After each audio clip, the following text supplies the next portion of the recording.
Welcome back to What's on My Needles, and this week we are going to start a series on how to make this.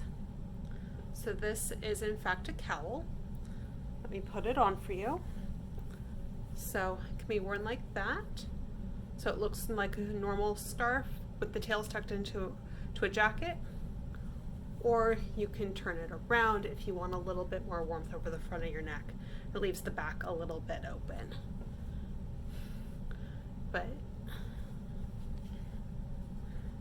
the ends are connected together, so you don't have to worry about them slipping apart or having to do them if you're in a hurry.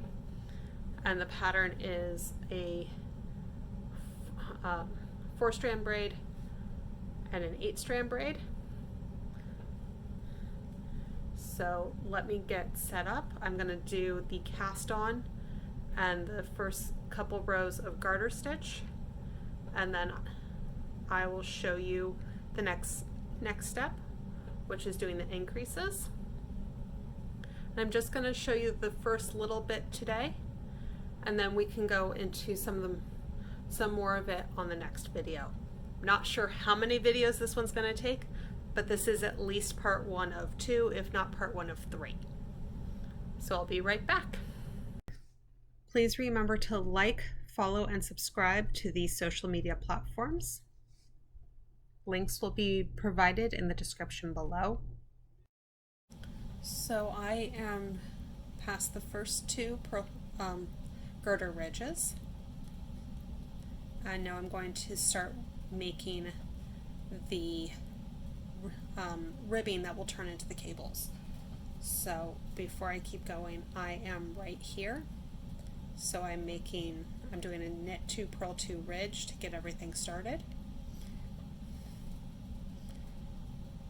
So I slipped one, and now I'm going to purl a stitch, and then I'm going to knit 2, and then I'm going to purl 2.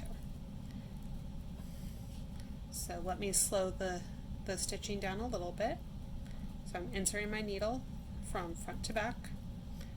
I'm looping my yarn around and pulling through, and then I'm doing that again for 2 stitches. Then I've moved the yarn to the front. I'm going to insert the needle from back to front and loop it around and pull through. Back to front, loop the yarn and pull through. All the way across, ending with a purl 2. Oops. Then flipping the work. 18 stitches is not actually enough stitches to do the pattern. I need to make stitches all the way across. So I'll actually be increasing by 14 stitches. So I've done my slip 1, knit 1. I'm going to purl 1, and then I'm going to make 1 left. So I'm going to take my left hand needle, going to insert it into the stitch below the one we just worked. I'm going to purl through that stitch. I'm going to take my right hand needle for my make 1 right, insert it into the stitch below, purl, then purl through the working yarn. So for the knitwise ones, it's knit 1, pick up a stitch, or pick up the stitch below, knit 1, pick up the stitch below for make 1 right, and knit through it, and then knit through the working stitch all the way across. Now we do this because cable patterns have a different width gauge than garter stitch or stockinette stitch. They're closer to ribbing for gauge, but it's not exactly the same, and they're nowhere near as elastic as ribbing. So I've learned how to write patterns for that through a lot of trial and error, but this is the way that has worked for me. Obviously for making stitches you can use whatever version of make 1 works. I happen to like this one because it hides a little bit better in the knitting than most of the others that I have found.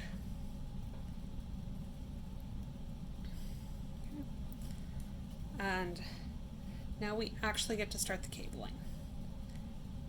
But it does look really messy right now. It cleans up in a couple rows. So slip one, purl one. Now we're going to do a either not right twist, cable to, or cable for front, or there are a couple different names for it. A 2/2 cable is one of them. I tend to just say, because I don't write these all that much as far as thinking about it, to me it's a C4F, which is cable for front. And I'm purling 4.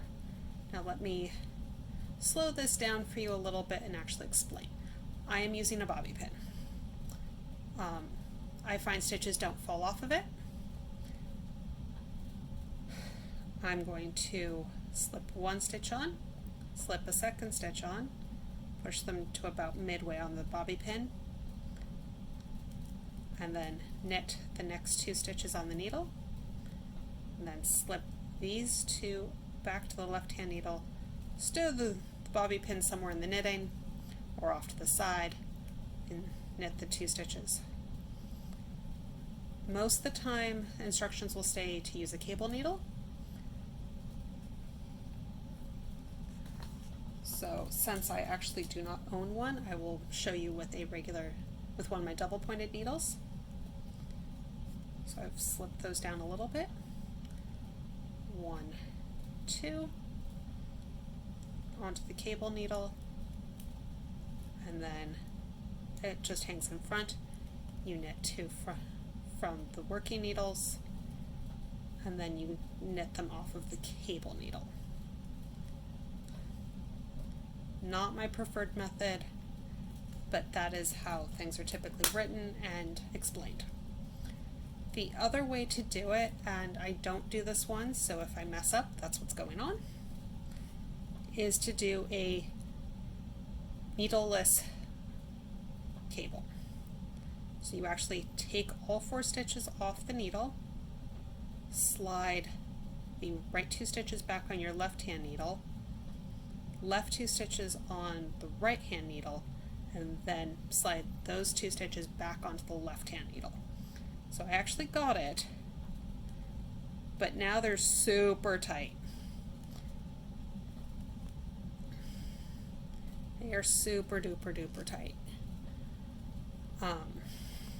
But it is doing the exact same thing as doing it with a cable needle. And then finish out the row.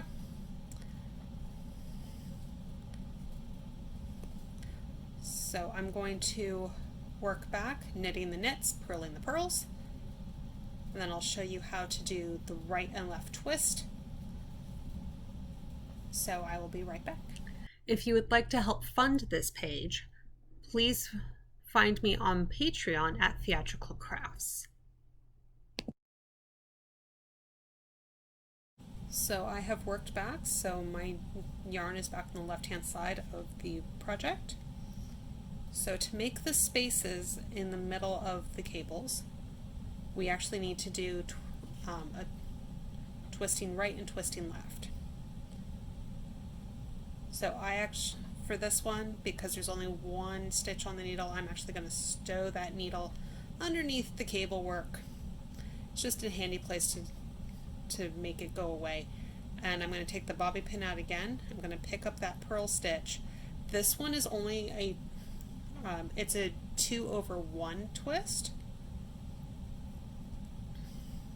So I'm knitting the 2, moving the yarn to the front, putting that purl stitch back on, and then purling 1. So from here to almost the end of the row, it's going to all be 2/2. So I'm going to pick up the knit stitches. They're going to go to the front. I'm going to move the yarn to the front, but behind those stitches we just pulled out. and then I'm going to purl 1, 2, and then put those knit stitches back on, and then stove the needle, and then knit those 2 stitches. Okay, now this won't be the exact same as the first one, but with 2 purl stitches rather than 1. So once I have more than 1 stitch on my right hand needle, I don't worry as much about the stitches coming off the needle slipping out, because there's enough friction between the acrylic yarn and the bamboo needles to keep them in place.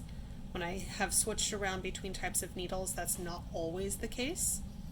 So if you're using steel or aluminum or plastic needles, you might have a little bit harder time with the needles slipping out of your stitches. I also tend to knit fairly tight, which also contributes to the needles just don't move. But I'm going to work the same way all the way across.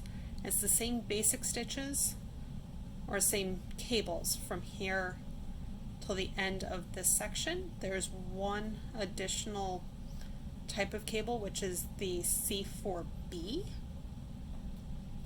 which is cable for back.